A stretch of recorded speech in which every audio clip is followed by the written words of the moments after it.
Katie, tell me about the input. What's the input quantity and what's the output quantity? The input quantity is T and the output is F, and T is the number of days since January 1st, and F is John's weight. Okay, so T is, you said the input, and the T is the number of days. So the input quantity is the number of days. And what's the output again? Okay, careful. So F of T, right? The F is not the output, it's the whole relationship. F is input, output, everything. F of T is the output, and what is that quantity? John's weight in pounds. Good, okay. F of 60 then. What would Kevin Peterson, where's Kevin Peterson? Right here. What would F of 60, if you saw F of 60, what would that mean? 60 days on January 1st. So that expression means 60 days after January 1st. F of 60. It represents the number of days. Let's see. Is Stephanie here? Stephanie Daly. Where's Stephanie? Okay, how about Alexis Bradley? Okay, if I take attendance, which I will, you better not call your name. Daniel Almeida. Yeah, Daniel. So she said that, or he said F of 60 was the number of 60 days. What do you think? For C or? No, for B. I'm saying, do you agree with that? Yeah. That's F of 60 is 60 days after January 1st. That's why we're working on this. That's not right. What is F of 60? Right next to him. That expression is his weight. It's the output, right? That whole thing means the output, and we know exactly which output it is. It's his weight when? After 60 days after January 1st. Okay? What about F of X equals 160? Where's Christian Heinz? Christian. Okay. Paula, Valenzuela. Where's Paula?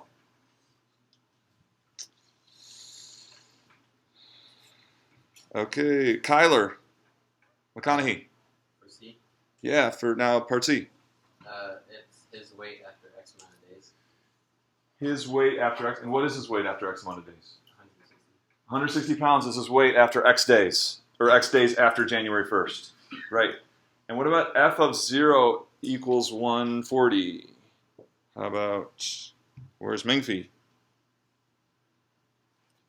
F of 0 equals 140. What does that mean?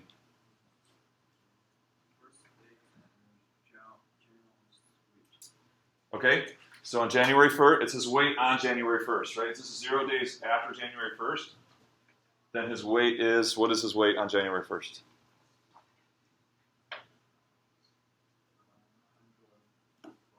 140 pounds. 140 pounds.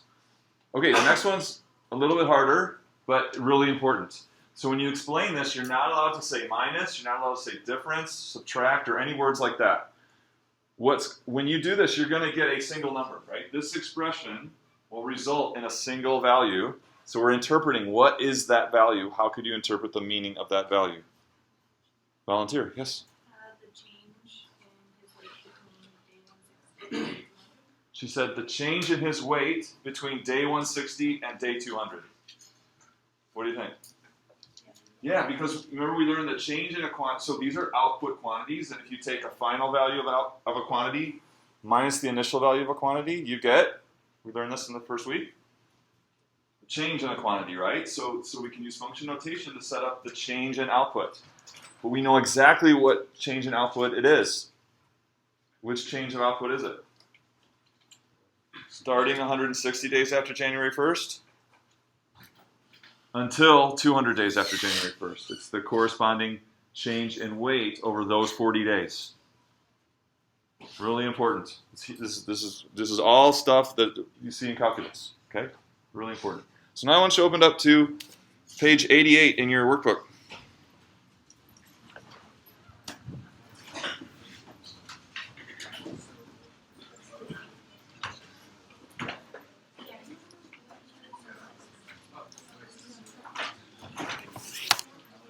Look at number 4. Number 4 on page 88. You'll see it's all the same question. But now we're going to relate this all to a graph. So when we graph a function, what goes on the horizontal axis conventionally? So most of the time. Input or output? The input quantity goes on the horizontal axis. It doesn't have to. That's just our convention. Okay, so that's what we see most of the time. Okay, and then output is on the vertical axis. So you see that curve there? When you look at that curve, what should your image of that be? What should your image of that curve be when you look at that curve? What do you think? You see a curve and you think, oh, really? No one? What are we in? Module 3,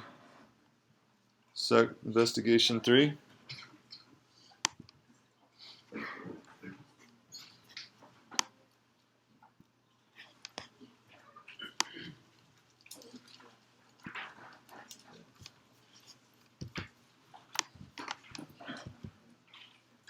So we see a curve, we see a graph, and it has a curve on it. When you see that curve, what should you think?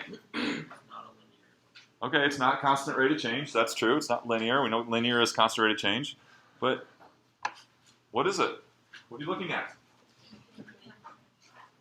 Relationship of quantities made up of... Oh, I thought I jumped up and down enough. What is a graph made up of? Points. An infinite number of points. So when you see that, you got to think, oh, that's just a bunch of points. It's lots and lots of points. Each point, so how about this point right here? There.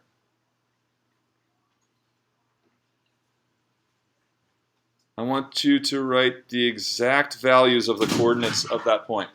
Can you write an exact values for the coordinates?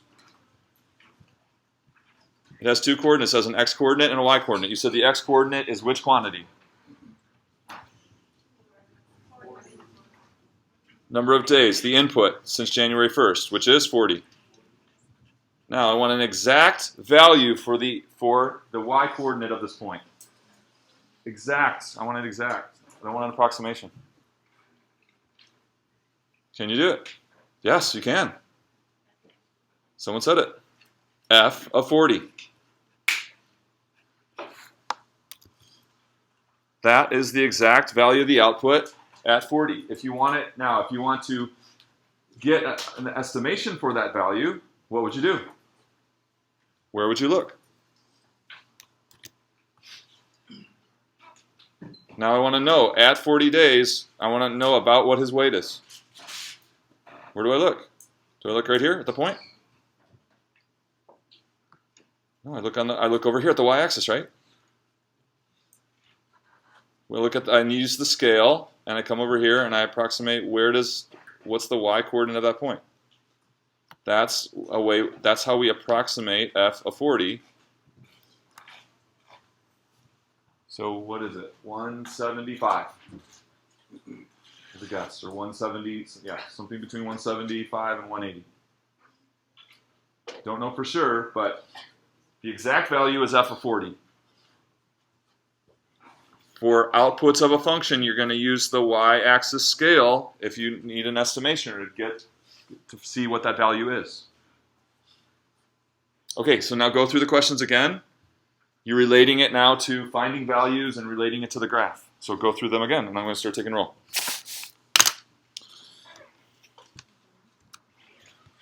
So yeah, A through E. Now we're actually finding values, relating it to the graph. Okay, so we don't have to go over all those. How about if I take requests? Questions on any of that?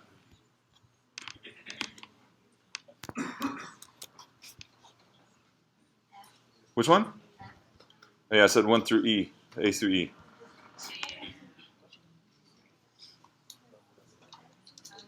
So the rate of change would be Average would be change in output over change in input. Who asked for that? So the average rate of change, remember it's the constant rate to achieve the same change in output. So it'd be the change in output over the change in input. Does that make sense? Okay. But I didn't have you go that far. So, all right. Any questions? Any requests? Please. Okay, so you know how when you did the 40, you did 40 and then F of 40? Right. So for that was the for the estimate of what it would be in weight and pounds. So how do you do it for the number of days for the first 160? First part C. Yes, for part So, C. so what is 160? Is that an input or an output? 160. The output. That's an output. So we come along here to up here to the 160, and now we're looking for an input or maybe more than one input that would give 60. So we come along here, and that point applies. That point. That point. So there's more than one input. That there's actually three that we see that have an output of 160. Is it a function?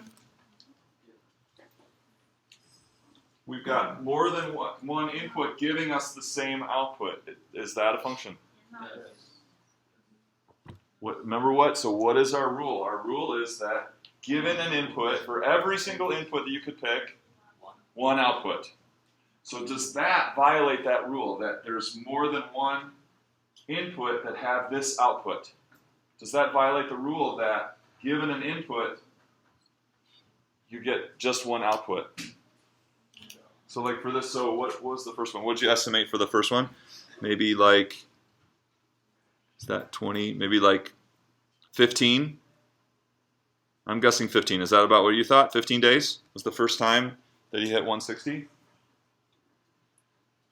Yeah, this is a really unhealthy lifestyle here. Did you notice this? So in 20 days, his weight went up over 20 pounds. Did you see that? Started at 140 and it was above 160 20 days later. So, yeah, no. Or it's an unrealistic graph, right? It's not realistic. So then the next one would be like maybe 119 days. And then maybe the last one is about 178 or something like that. So still, is a valid function? For every input, do you get just one output? Yes.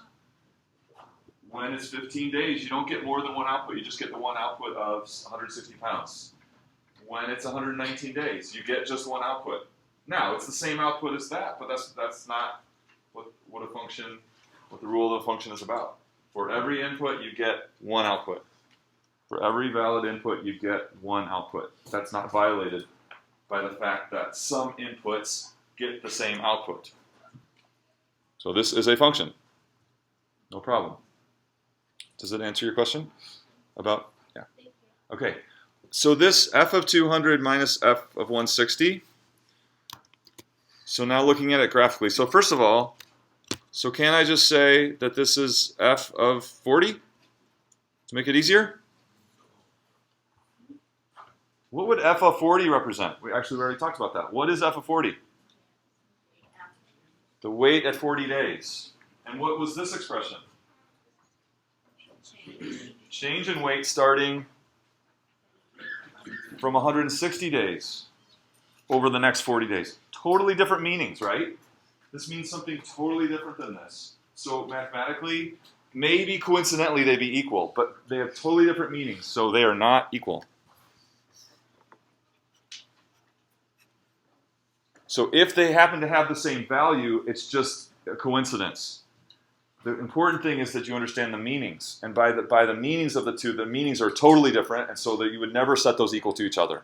Okay? You would never say that those were equal. So how can we represent? So we got f of 200 is what?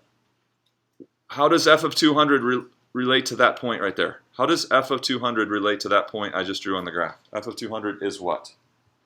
Related to that point on the graph. F of 200. It's the x. Agree with that? It's the x. F of 200. Someone said no. What do you think? It's the weight. It's the y value. So which is it? Is it the x or the y at that point? F of 200. The y value. It's the f of 200 is the output, so it's the y value. Okay? And then f of 160. I need to start over. Oh, I didn't like that.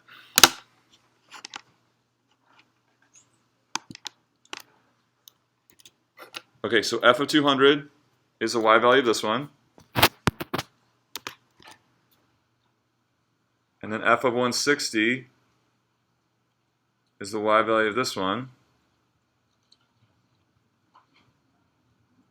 So how could so we said that what? This is the change in weight starting at day 160, ending at day 200. How can I represent that with something on the graph? How can I represent that change in weight with something on the graph? That shows, I'm going to draw something on the graph that's representing this change in weight. What's that? Horizontal and vertical line. So the horizontal line would mean what? What would that represent? Yeah, and what symbols do we have for that? Delta and this x. And what is delta x? We know what it is. What is it?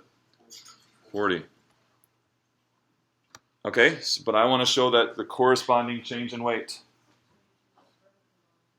That's right. So it's like the length of this vertical line right here.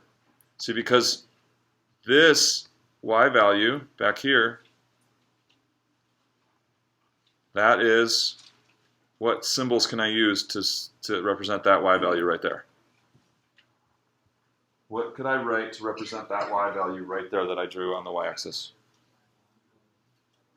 You should be thinking f of 160.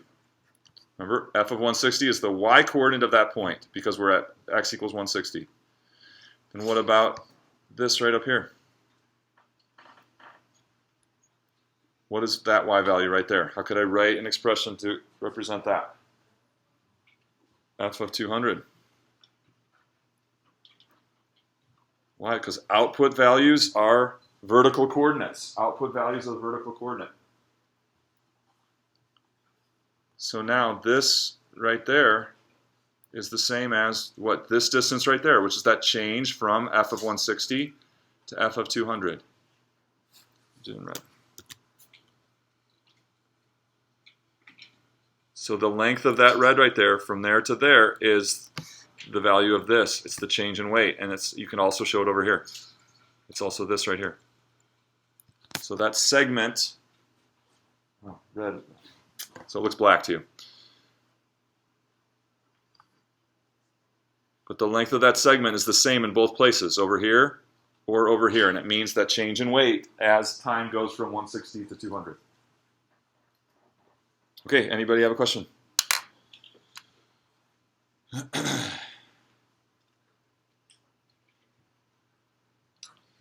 Okay, so I'm going to make up just a couple more situations here. So what about,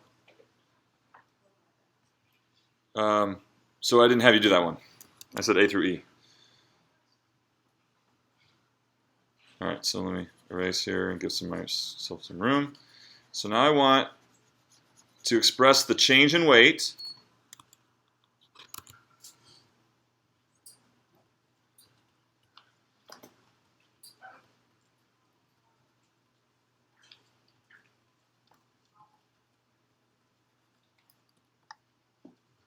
over a 10-day period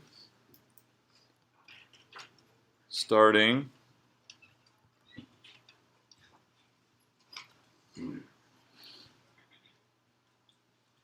say starting P days after January 1st. So see if you can do this. Express the change in weight, his change in weight over a 10-day period starting P days after January 1st. Who can do it? This will really see if you understand what's going on. So starting P days after January 1st, I want to express this change in weight over the next 10 days after that. Everyone work on it. Everyone do it. Really important.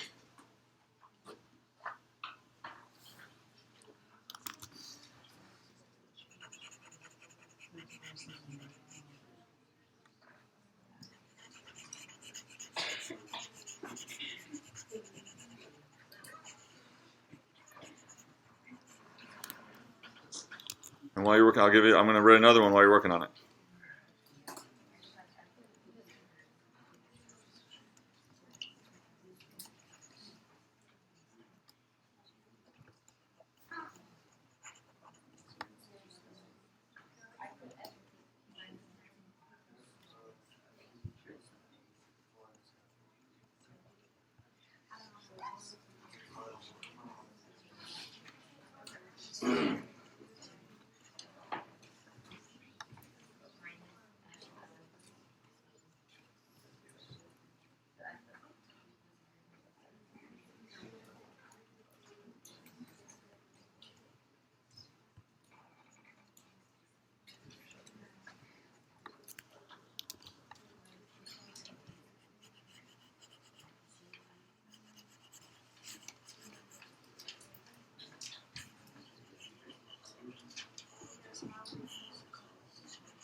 Okay, let's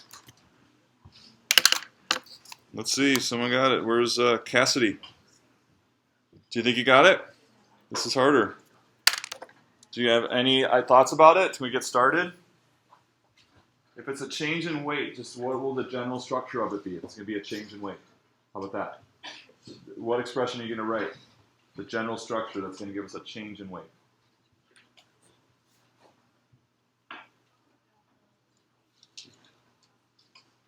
Don't try to answer the whole thing. Just what's going to be the overall structure, right? F of something. F of something minus F of something. That's a start, okay? That's a start. So F of something minus F of something. That's going to give us the change in weight. Okay, so then let's start with here. What's going to go in there, like in general, if it's the change in weight, then what will be the input of that? The initial weight? Initial number of days, right? The starting day number. So what is our starting day number? P. So it's going to be F of P. And what will go in here? What will be the input for this one? It'll be the final number of days. So how many days after January 1st is the end of this period? 10? P plus 10 more, right? P plus 10. F of P plus 10 minus F of P. That will be the change in weight starting on P days after January 1st and lasting for 10 days. Does it make sense? How many people got it before I started doing it? Okay, some. Good. Okay. So now try this one. Express the change in weight over a period of any number of days starting 55 days after January 1st. So express the change in weight over a period of any number of days starting 55 days after January 1st.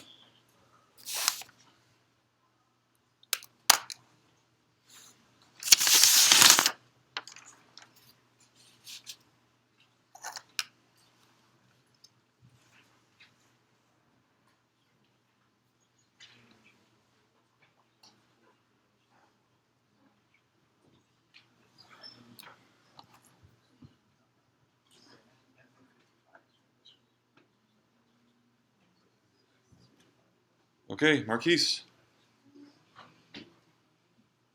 Any progress?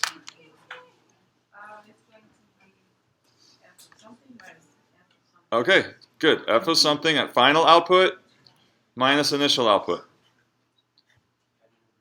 So now what, just in general, what will go in there?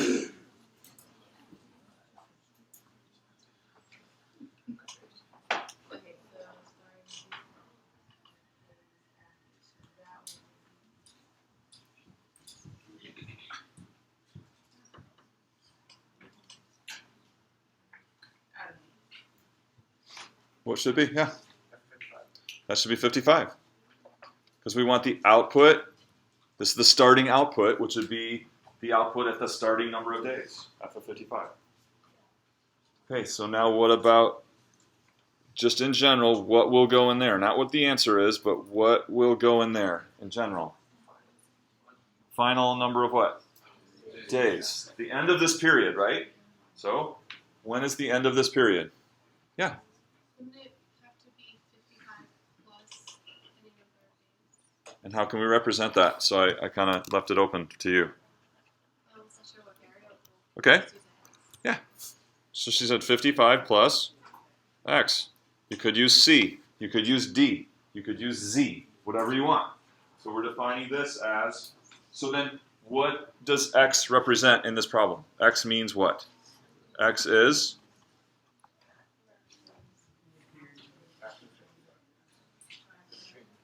But the value of x. X is a value. What is that value?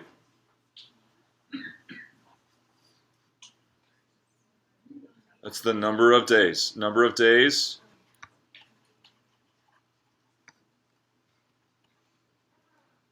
in the period.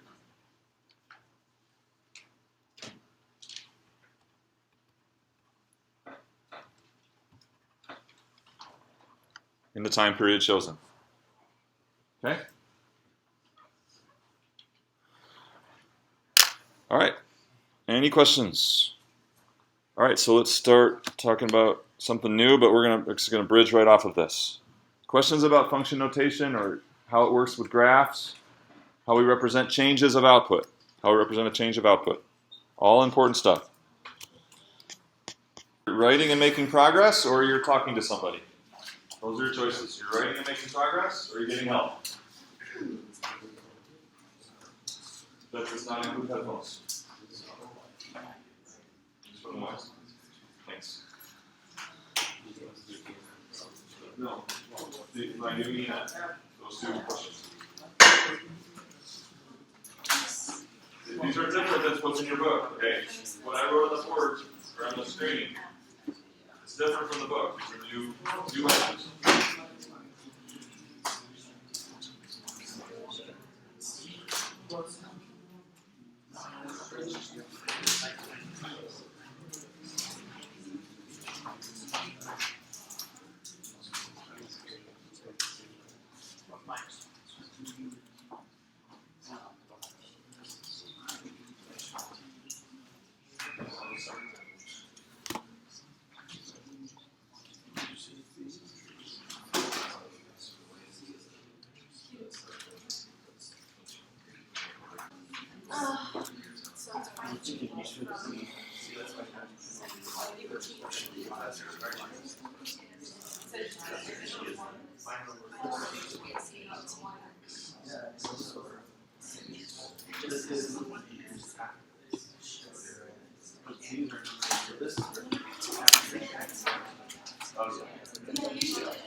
Oh, you're still on the list? Oh, okay.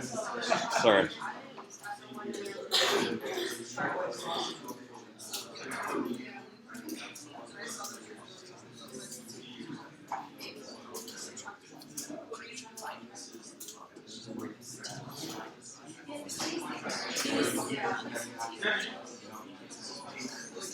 Okay, let's see how it is. Grade your own. Grade your own. Everyone got your answers? Grade your own. Here we go. So, if we got h of t is our function, or h is our function, and so h of t represents what? H of t would mean what?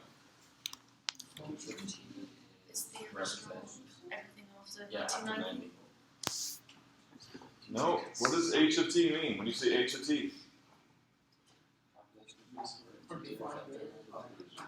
What's that? Okay. The population of the city Blacksburg 2 years after that. It's the output quantity. It's the output quantity, in this case population.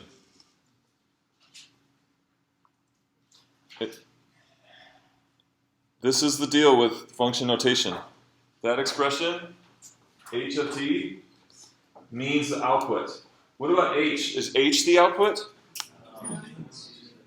H is the name, it's the label. It's like if on a graph, you know, you've seen this on a graph, you get like a point, you say, oh, that's point P. Is P a number? Is P a value?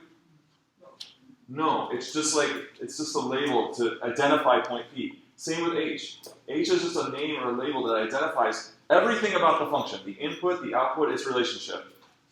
It's not, you don't call the output H. The output is H of T. Okay, the output's H of T. So now if we want to change in population, what will the general structure of our expression be? If we want to change in population, just what's the general structure? Yeah. Okay, but we want to use the function to do this. So?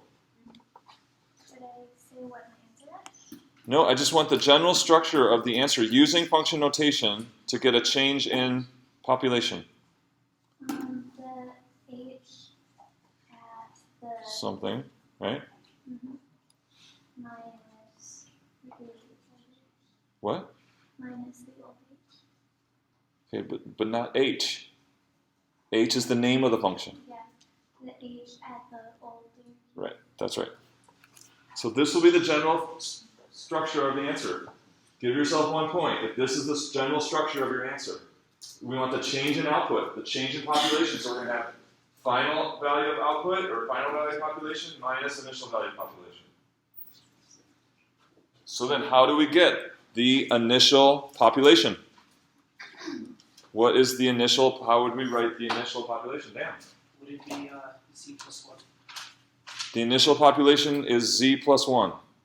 Agree with that? Nope. It'll be the population at the initial time period, which is? 1. H of 1.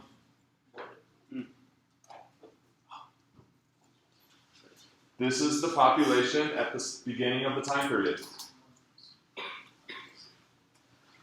So then how do we get the population at the end of the time period?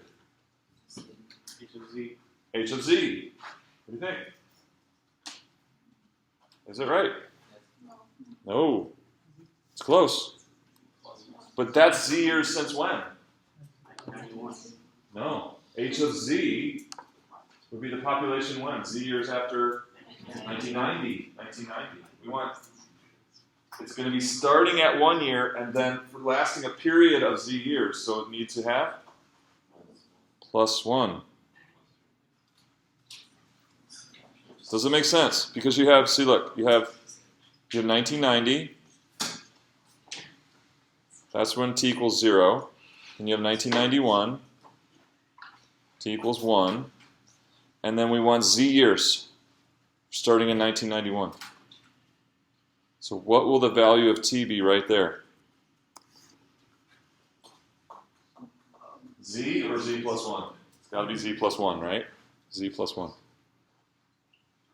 Okay, so 1 point for the overall structure, then 1 point for h of 1 here, and 1 point for h of z plus 1. I can't go over all the grades and stuff. But I can't answer those. Just do your best. Just I trust you.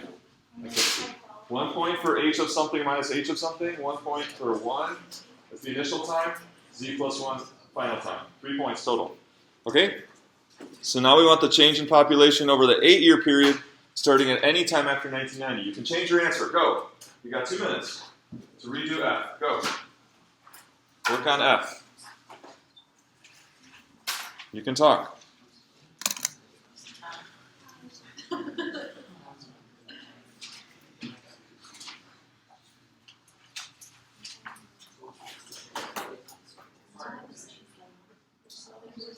Does anybody have a question on E? Does it make sense?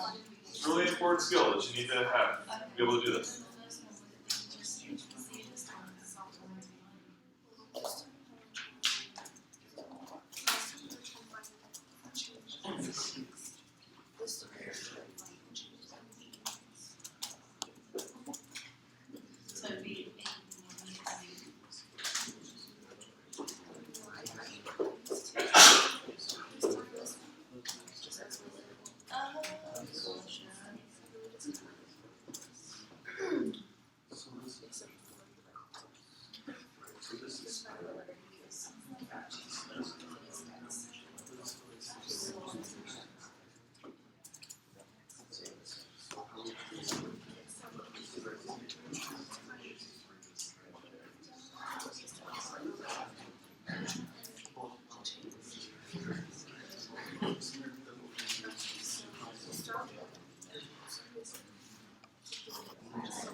Okay, 30 seconds. Find an answer in.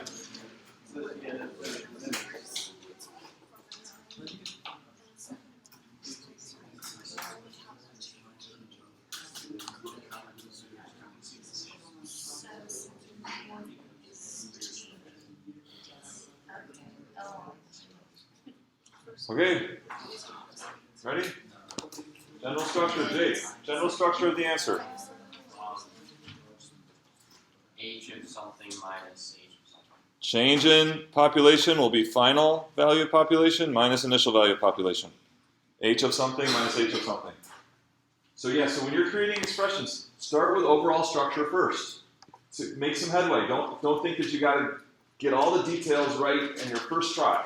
You know, start with overall structure and then work the details out. So now we've got what does this whole thing mean right here in our expression, Becca? That this H of something. What is that? That's the first value. So like it would be H of t basically starting at 1990. The population at 1990. So, you want H of t? Yeah. H Yeah, of 'cause t. T is the years starting at 1990. Okay. So, okay, and then what will this mean? That'll be the years starting at 1990 plus the 8 years, because that's the period of time, so it'd be 8 plus t. So is this a number of years? It's a population. Population. Yeah, starting at 1990 plus the 8 Okay. period of time. So it will be 8 plus t. 8 plus t. Oh, can I say t plus 8? Yeah. This is what she wants. Does it work? You could have used a different variable. You can use whatever you want. You could use a for both of these. You could use z, you could use d, whatever you want. Okay? Just as long as they match, right? So you've got the population some t years after 1990, and then the population 8 years after that. And then we're going to take that difference, and it's going to give us the change in population over that 8-year period. Do you see it? What do you have? What do you have? I put h of z plus 8 minus h of t. If you did h of z, it would have been right. So h of z plus 8 minus h of z. See, this has got to be 8 years after whatever starting time you picked. This is the starting time, and then this is 8 years later. So you can't mix and match those letters, or you don't get 8 years after your starting time. Well, I put c in parentheses. Left the plus 8 outside. Oh, okay. What does that do? That's taking the population. This is a population. What did you just do to the population? You added 8 to the population. You want to add 8 years, so that H is that doesn't work. Okay. Really important skill to have, and this is a really important kind of thing that happens in calculus, is representing changes with function notation. Representing changes in output with function notation. And a kind of a variable change, right? So either we can vary, we can start at a particular point and vary the interval of input, or we can fix the interval of input and vary the starting point, right? And then get the resulting change in output in either case. So important skill to have. Okay, so let's.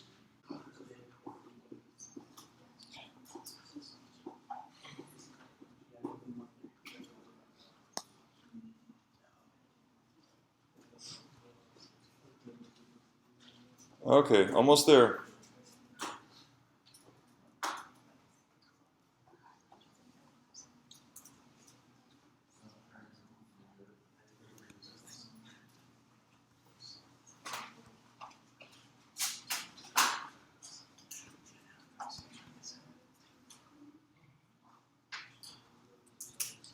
Here we go. So here's two functions.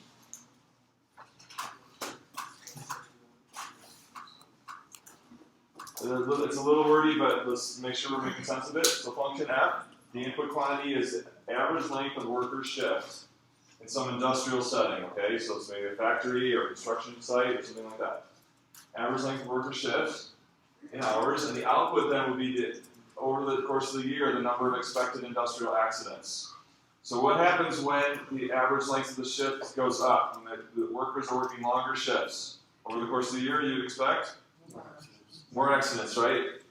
You get tired, you're not careful, and so more accidents on the average occur. So that makes sense, that when the shifts get longer, you get more accidents. We see that in the table of values. There's a second function here, function G. And that's the input is the number of workers. And then the output is how long their shifts would need to be to complete whatever work needs to be done. So when you employ more workers, what about the length of their shift to accomplish the same amount of work? Goes down, right? So they can work shorter shifts if you got more people to accomplish the same amount of work. So that makes sense as well, right? So we got the idea of those two functions. So now I have some exercises for you. So you're going to find numerical answers whenever possible, but you're still going to answer every question. Okay, still answer every question that's asked, and then just include numerical accents whenever possible. Okay, so you're going to work on these 1, 2, 3, and 4. Work together. More practice, and we're going to turn the corner and introduce something new.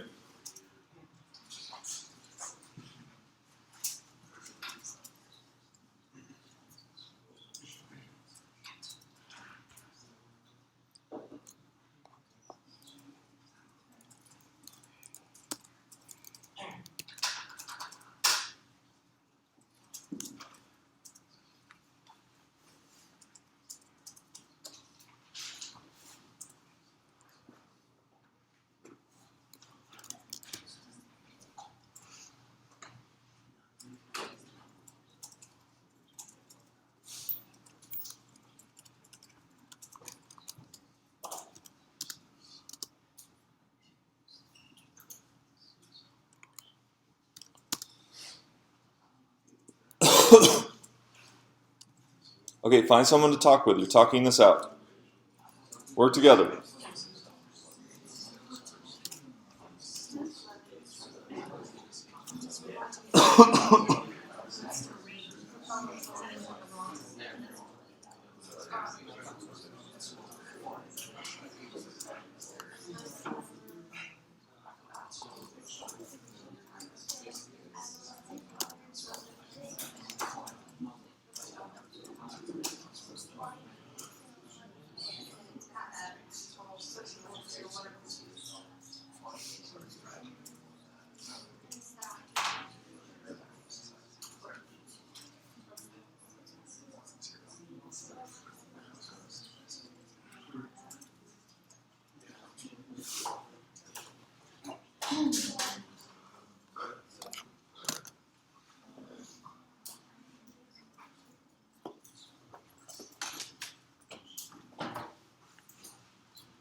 Any questions?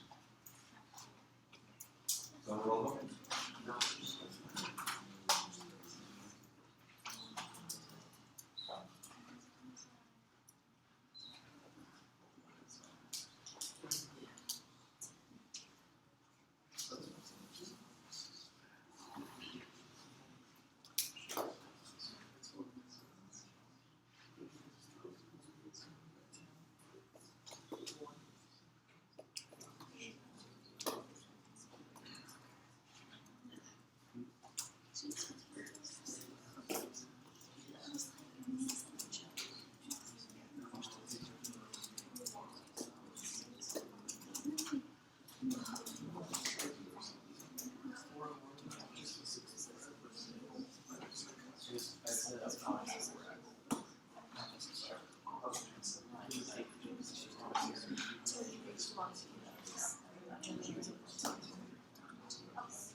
exact answers for everything.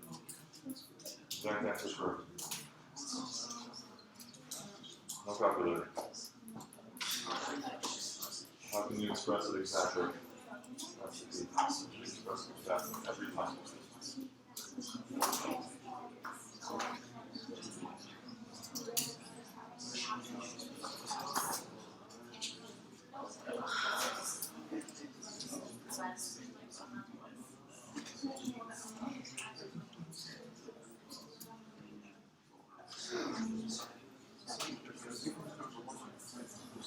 Great questions. How's it going?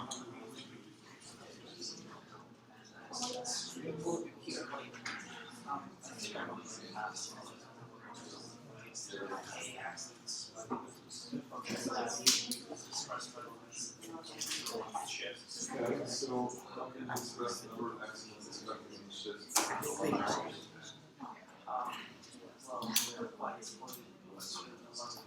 Right, so how do you express the output? How do you express the number of accidents?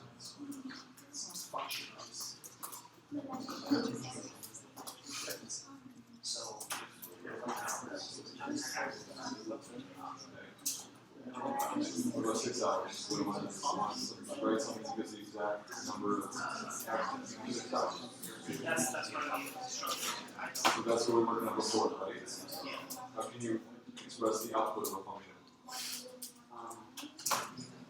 So something starting minus. Not just the output, that's the change in output. So these are just output when the input is fixed.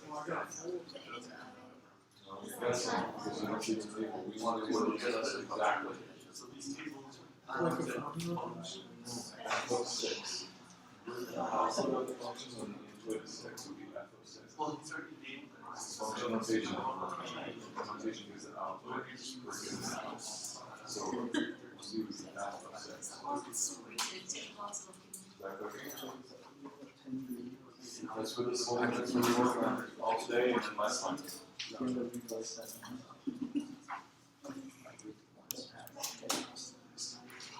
P of 8 is what? So what's the name of this function?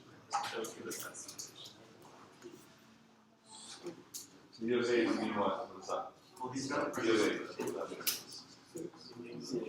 No, these functions are F and G, this new function is P. Well, it's P of 8.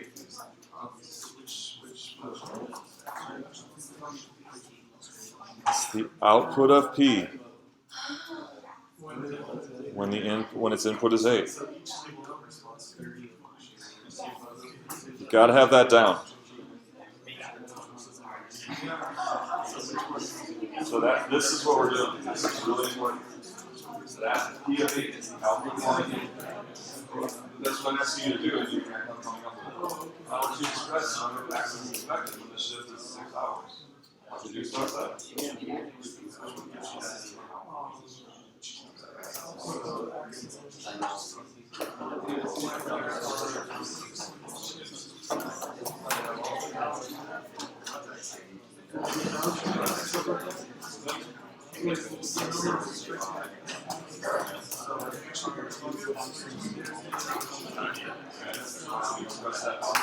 Express that number of accidents when there are 6 hours. F of 6. F of 6.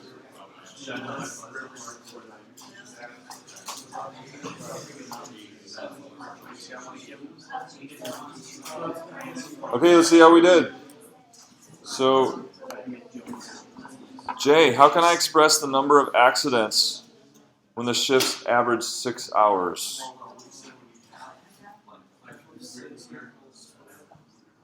F of 6 equals, do we know what it equals? Do we know that for sure?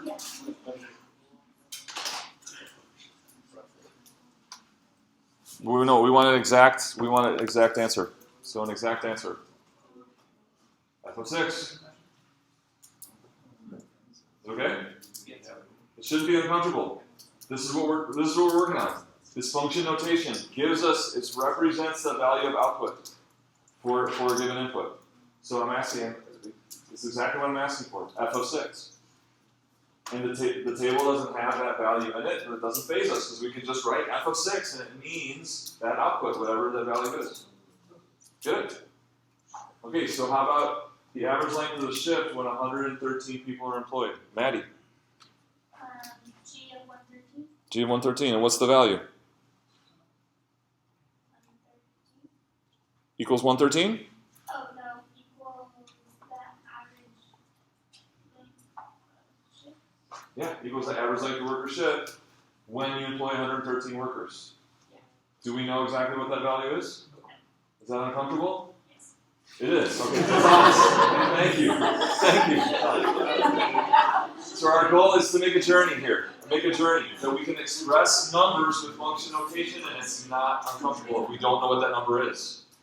Because in calculus, we start building longer and longer expressions to represent things. And in those expressions, we use function notation to represent numbers, even if we don't know what they are. Or maybe they change. So we can put a variable input in there, g of a, and we let a change.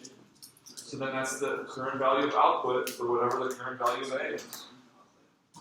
Really important. Okay, so how about the number of workers employed per day when the average shift length is 11 hours? Janessa, can you express that? So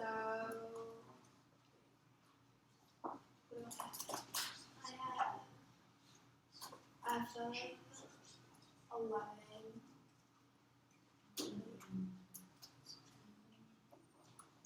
is the output for f when the input is 11. Okay, so if we have number of workers employed and average shift length, is that what the function f is about? Oh no, g. So we want g, so you want g of 11?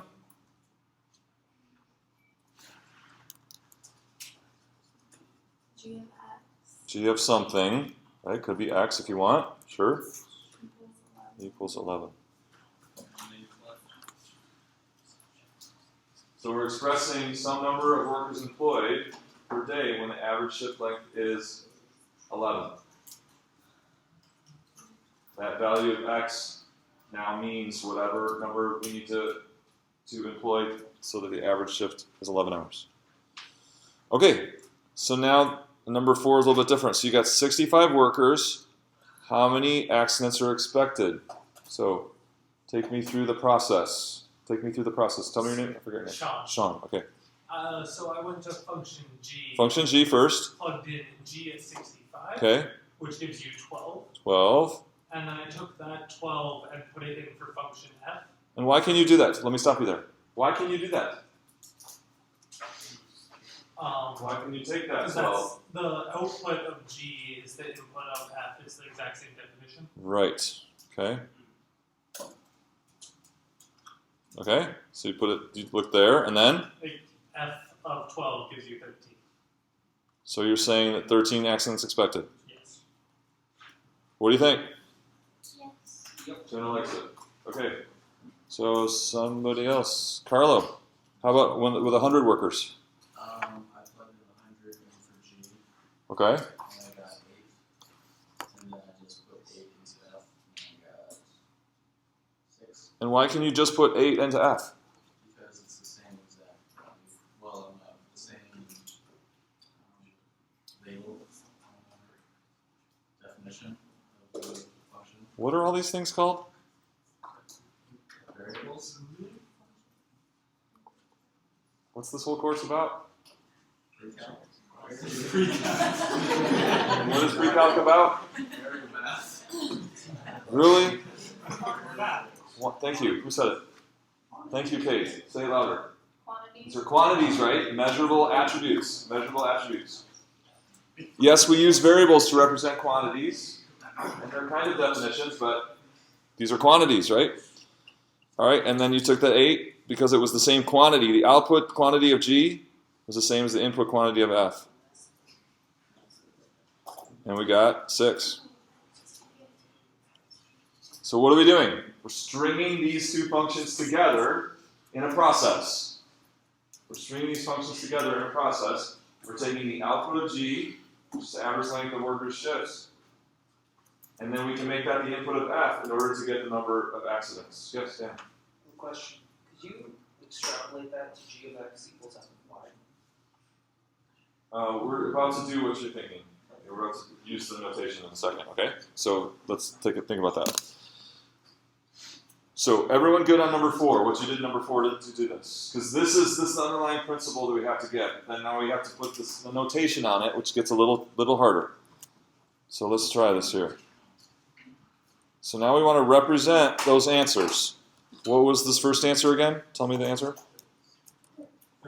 13, and this one was 6. Okay. So now I want you to represent those answers with function notation. But here's the rule. You can only write the number 65 or the number 100. You can't write any other numbers. So can you represent this 13 only with using the number 65? And can you represent this number 6, accidents, only using the number 100? Go, see if you can do it.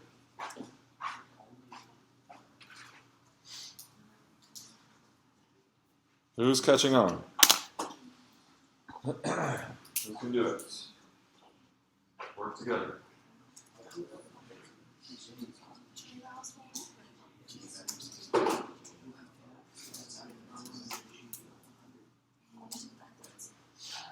So think about the process. Break down the process into its steps and use the notation step by step, okay? Break down the process into its steps, use the notation step by step. It'll help you.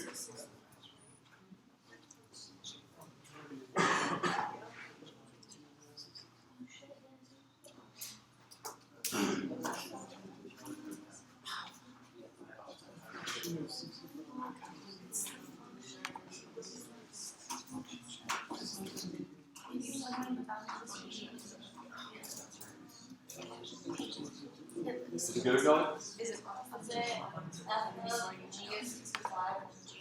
Okay, so let's do the first one. So what comes first? What happens first? No, you're just reading me the answer. What comes first? What happens first?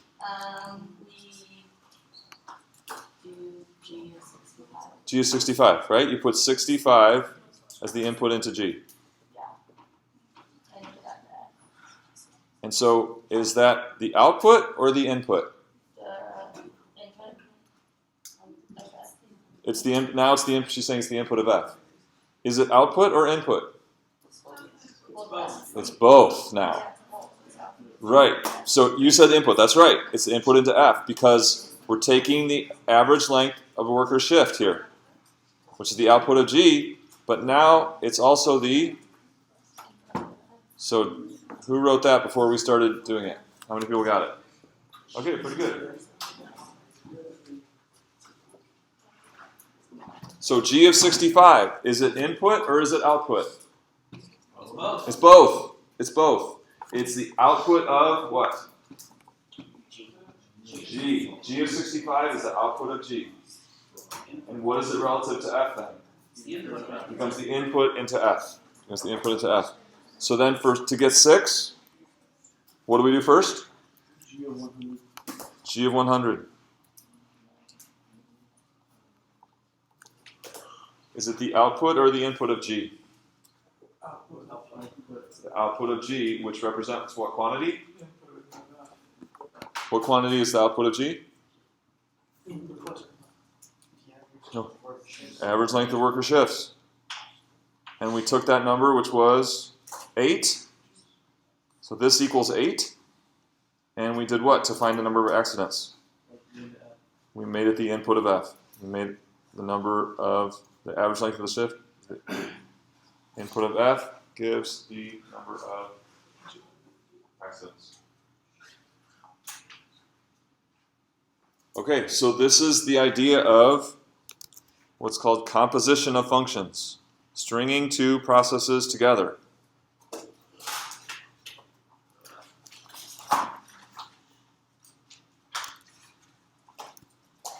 Composition. Function composition. So here we're seeing this as a two-step process. You put the number of workers into a function, you get the average length of the worker shift out of G, and then you take that, and now that becomes the input of F, which outputs the number of expected accidents. Yeah, Zach? Can you also write it as that F with a like little circle of G? Yeah, Switch? He's seen this before, so this is it's also same as this. But you just got to be careful because when you see this, what function is coming first? G comes first. G comes first. That's why I like this better.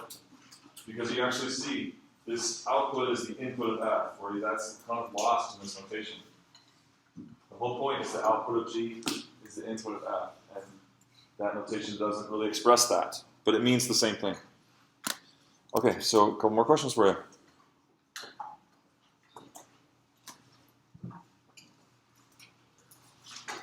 So let's just do 6. Go right to 6 and 7.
Okay, talk to the person next to you.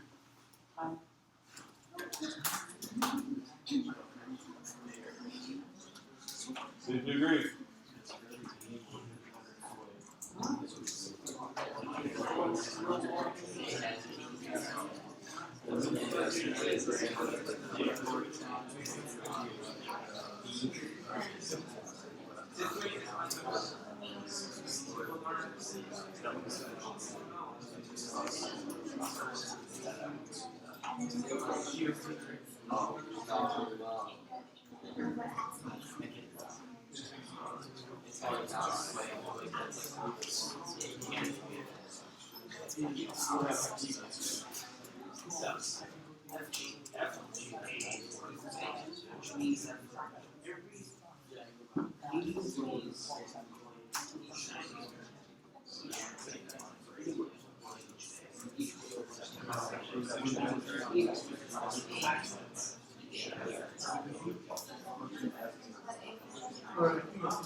Okay, let's see what you came up with. Abdullah. So Abdullah, f of g of 80. Does it have a real world meaning? Does it work? Tell me about it. For every 10 hours, work is work. It would have 8 number of accidents per year. Okay, so what you did was you took the 80 and you looked at which function first? Function g, and you got the average length of work of shifts of 10. And with that function, out of 10 means 8 accidents per year. 8 accidents. So f of g of 80 equals? 8. 8. Agree? Everybody? That whole thing equals 8 expected accidents. That's what that means. Function notation means output of a function. Which function in this case? Output of what? That whole thing means the output of f, a number of expected accidents. Okay, what about g of f of 9? Michael, what's going on here? Tell me. The output of f is accidents per year. Right. It has no input for that. What does g do? What is its function? What is g's function? The function of it is you put in employees that are working for each day and you get your average hour of shifts. Right. It takes number of workers. What are we trying to do by putting f of 9 into it? We're trying to give it a number of accidents. And g says, no, reject. That's not my function. That's not my function. That's not what I do. I take a number of workers and give average length of worker shifts. So I don't know anything about the number of expected accidents. I can't do this. It rejects it. So this doesn't make sense. You can say does not exist or doesn't make sense or something. Or you can cross it out with red. Okay? Alright, what about f of g of x equals 13? Can it be... Yes, Dan? because Yeah. you have the number of expected industrial accidents per year, which is the output of F. Good. Right? So that would mean that the input of F would have to be 12, which means that the output of G would have to be 65. Okay, so you said that the output of f was 13, which was the number of accidents. So therefore this is what you said? That means that the input of 13 is 12. The average length of workership. The input of f, that gives 13. Right? Yes, input of F is 12. And so now that 12 is what related to g? That means that the input of G would have to be 65. The output. The number of workers and the output of G. Okay, you guys, hold on. The number of workers employed each day would have to be 65 because the output of G is 12. Good. So the input of f was 12, but now that becomes the output of g. So we look here, and we want the input because an output of g of 12. 65. No, you did great. Okay. So we're getting the hang of this. So now, what about this? So we've over and over again, we've seen this two-step process. It starts with a certain quantity in the very beginning, and in the very end, we have some other quantity. There's a two-step process that's getting us that, okay?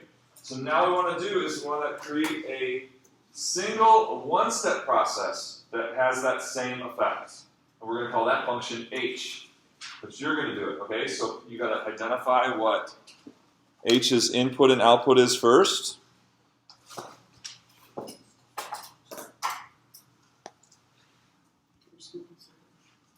Yeah, we skipped 7. Okay, so there's some new function called h. It does in one step what we were doing before in 2 steps.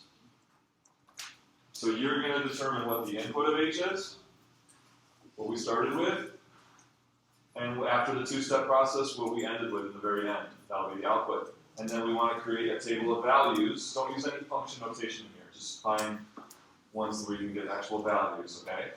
And you're going to create this new function h that does that two-step process that we've been doing for the last 20 minutes in one step. Everyone make this table, okay, for function h.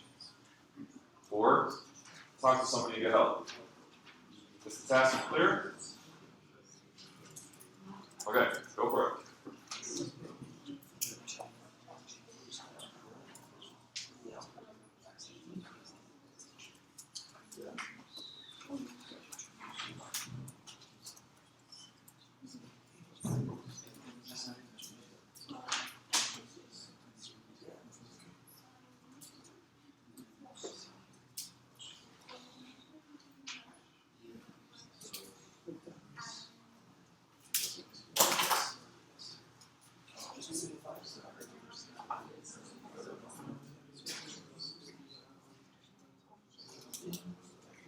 Are you done?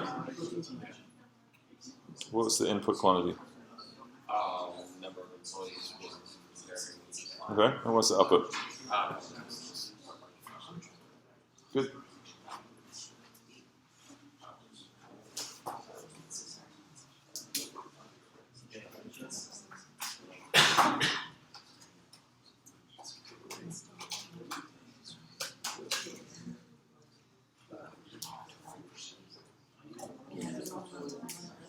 Okay, show me your progress. I want to see the input and output quantities. What do you think the input and output quantities are?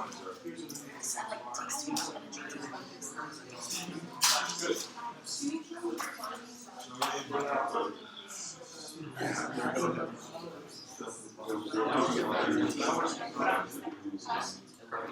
Because we already know what the hours are based on extrapolation.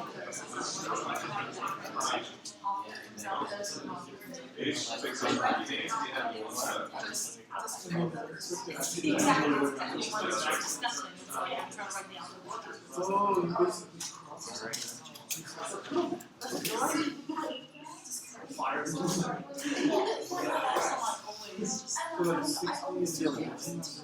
Yes, exactly.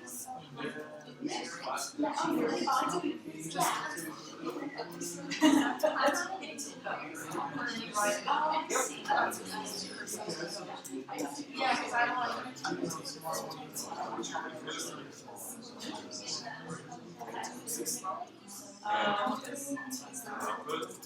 Yeah, my taste will like.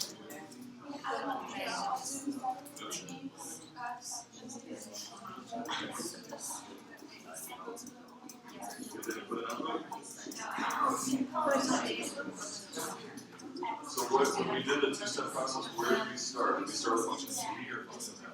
So the very first thing we had was the input of G, right? That was the very last thing we got. The output of that, right? So we did input of G to output of G, which was input of that, on top of that. So we want to do this in one step instead of two steps. Yeah, so we start by identifying where do we start, where we end, so we're going to start with what about you? We're just identifying. All I'm asking is about what are we going to start with and what are we going to end with in H? Just the quantities. What quantities? We're going to start with and end with. Number of workers is where we start. And where are we going to end up at the very end? Right. So it's going to be a one-step deal.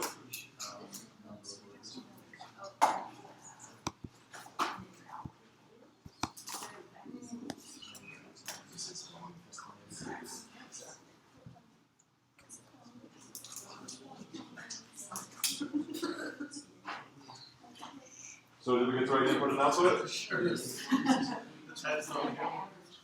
And then if you pick off the ones that you can do, something like this. So you should have gotten. Do we have to go in order? Nope. But usually, you do increasing input values down the column, but it's not required. Okay, so Which one of these is composition? Which is composition of functions? The two-step process of f and g or h? Which is composition? Both.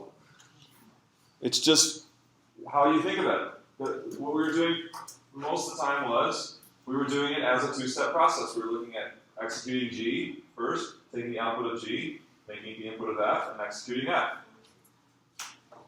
Then we compose the two functions into one. So that it eliminates the middleman, right? Eliminates the middleman. Who was the middleman? What quantity was the middleman? Average length of worker shift. Now that's gone, right? It's more efficient. If we want to know the expected number of accidents, we've got a more efficient way to get it with this function h in one step. It's also composition. Okay?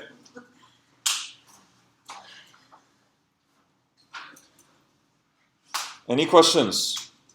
Super important principle. College of Engineering, when we created this course, Math 171, they said, we just want students to understand composition of functions. Can they just get it? Right? So we're going to get it, right? So we're starting with the nuts and bolts here. So now I want you to open your book.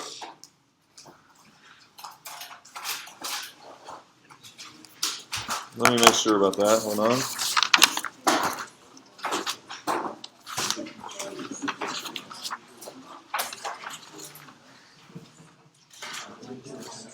No. No, that's not right.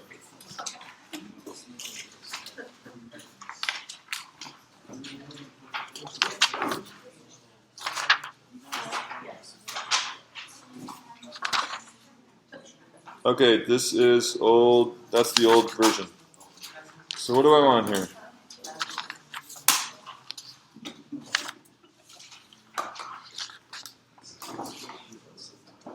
Are you guys distracting each other? As she giggles. Do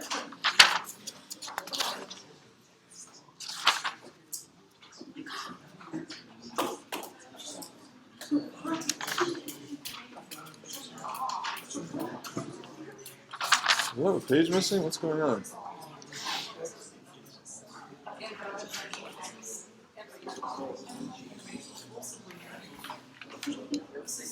Okay.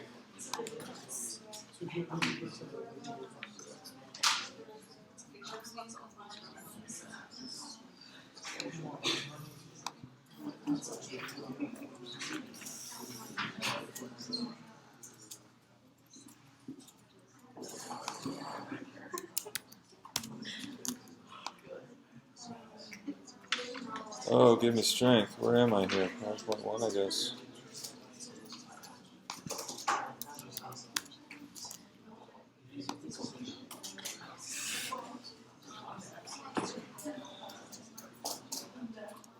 Okay, sorry.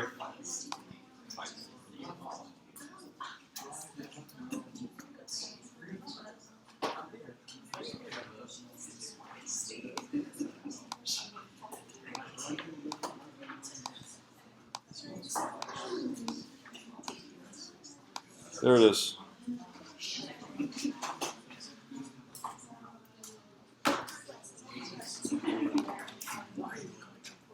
It was 14. Okay.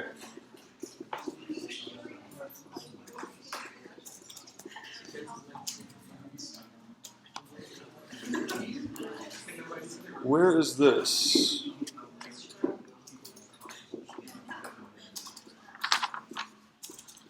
I guess it's gone.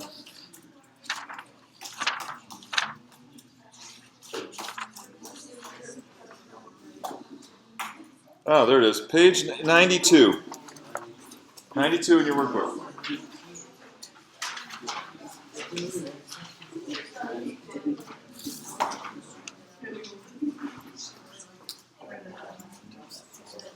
Okay, can we rein in the socializing now? Maybe I should talk over here. Can we rein in the socializing? Here we go. So, this is on page 92. I want you to read the setup together. A pebble is thrown into a lake, and the radius travels outward at 0.7 meters per second. Okay? So that's the setup. Now I want you to go right to part D. I want you to define a function f that defines the radius of the circular ripple, r measured in meters, as a function of time elapsed, t. And then define a function g that defines the area of the circular ripple as a function of the radius of the circular ripple, r, measured in meters. Who can set up to define these functions correctly? So you want good function definitions the way that they're described there. See if you can do it.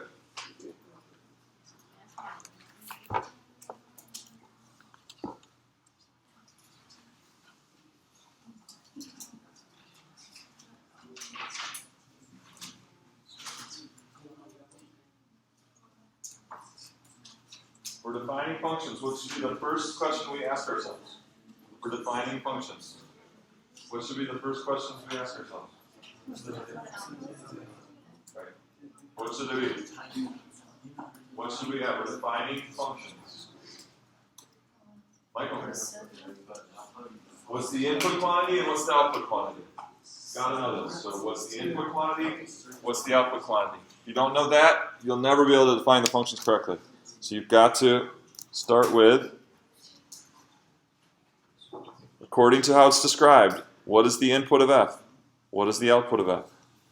Then you can write the definition. Same with g.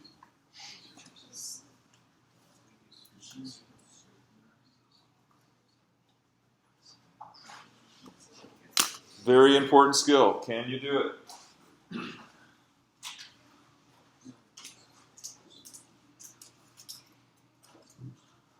Show me what you got. Defining.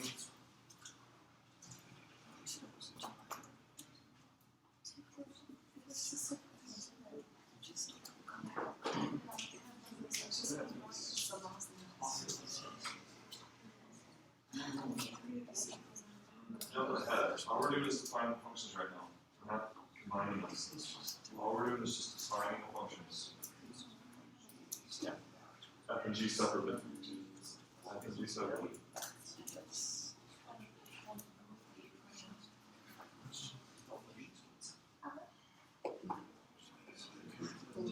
R is not the input of F.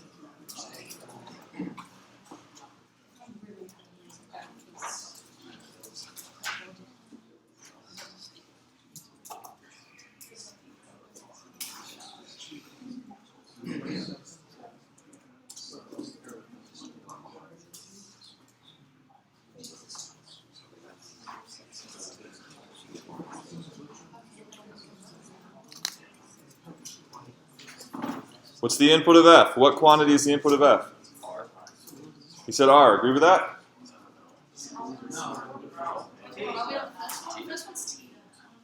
Remember, if it says A is a function of B, what's the input and what's the output? What's the input? B is the input. A is the output. Okay, so what's the input of F?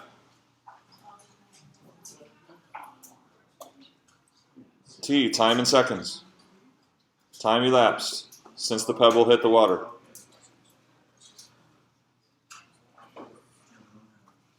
I'm not going to write that out, but that's important. Since the pebble hit the water, you need a reference point. And that's T. What's the output? What quantity is the output? R circular radius. The radius measured in? Radius of the ripple in meters. And they're giving that,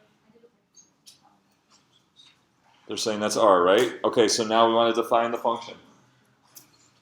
Define the function named f, whose input is t and whose output is r. Awesome. Did you get this? Would it be f of t equals 0.7t? Okay, so f of t is input is t, and output is f of t, and he was going all the way for the end there for the rule too. So what rule on t gives us the radius? He said 0.7t. Agree? That's it. For every second that goes by, the radius grows 0.7 times that amount of seconds. Okay, input of G. What is the quantity input of G? Cecilia. I put the radius of the ripple. Radius of the ripple. Good. In meters. You're on a roll. What's the output? Area of the ripple in meters squared. Area of the ripple in meters squared. Good. Now, can you define? So, and they said that was capital A, and that one was R. So, can you define the function? So, we defined f of t. What about define this one? I put A of G of R. A of g of r? So, is capital A the name of a function? What function are we defining? What's the name of it? Just g, right? Just one function, g. So, it's going to be g of what? Is A the input? You just told me the input of G was what? R. Okay, and the output is? Oh, A. And A is the output. So we could say this. You could say A equals G of R. And over here we could have said R equals F of T. Because the output is the radius. And we know F of T is the output. Just like G of R is the output, which is the area. And you have a rule for that. A rule that takes the input R and gives the area of the what's inside the ripple? Pi r squared. Super important that you can define functions by yourself. That you get the name, and you can use function notation to mean the output, and you know what the input is, and you can write the rule. Yeah, Michael. When it uses the word define on word problems like this, it's not looking for basically the rule of it, or like F of t equals R be defining it, or like what? This whole thing is a function definition. And remember, there's the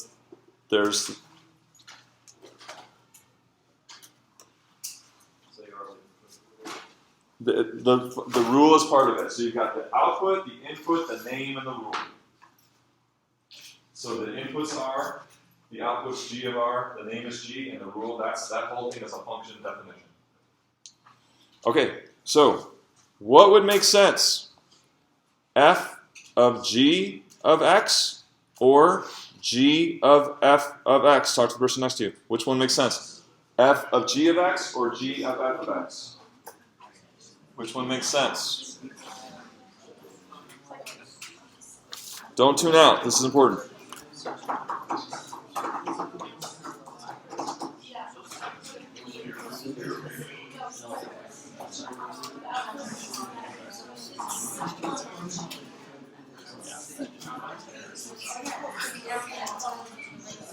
Jacob, what do you think? Which one makes sense? I said G of F. Why G of F of X? Because the output of the first function F of X is the same as the input. Which is what quantity? The radius of the G. Did you already said? You said the output of F is the same as the input of G. They're both radius. That's the key to composition. That the output of your first function, don't back up.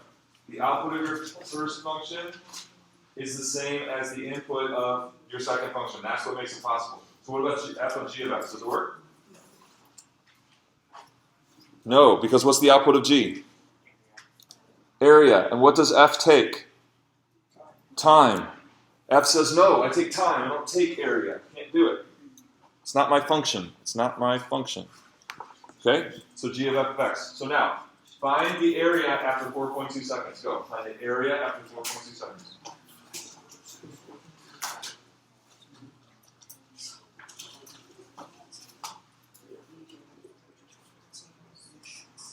Oh, we still got, oh, good. That'll be less time than that. Just 3 minutes. So we're finding the area, 2 now. Area at 4.2 seconds.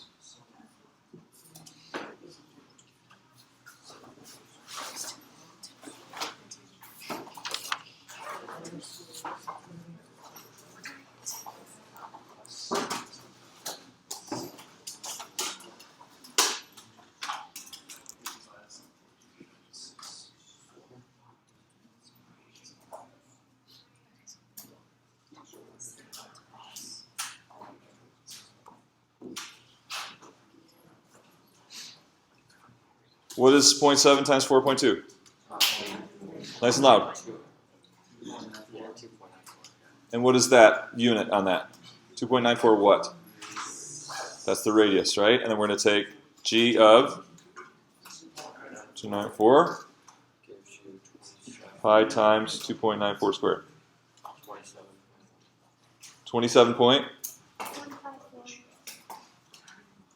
We're still not done. Meter squared. Okay. This is, are we using composition? Are we doing composition here? That's a two-step process, right? We put 4.2 into F, gives us the radius. Take the radius, put it into G, gives us the area. Okay, now watch this. F takes what? Sorry, G takes what? No, takes radius, right? And isn't radius, we know that's F of t. And isn't F of t 0.7 t? So what would G of 0.7 t be? Pi times. That's right, because the rule of G says take the input, square it, and multiply by pi. So I'm going to take the input, 0.7 t, square it, multiply by pi. And if I simplify all that out, I get 0.49 pi t squared. And so I'm going to call this a new function, h of t, 0.49 pi t squared. What's the input of that? What's the input of that? Time since the pebble hit the water. What's the output? Area. Find h of 4.2.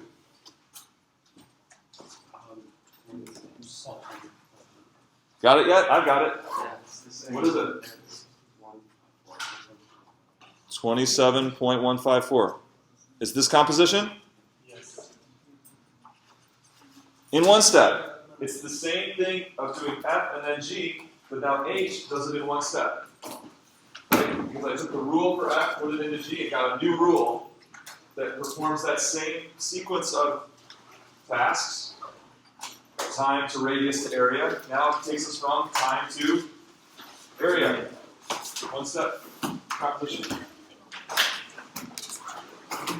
Okay, homework.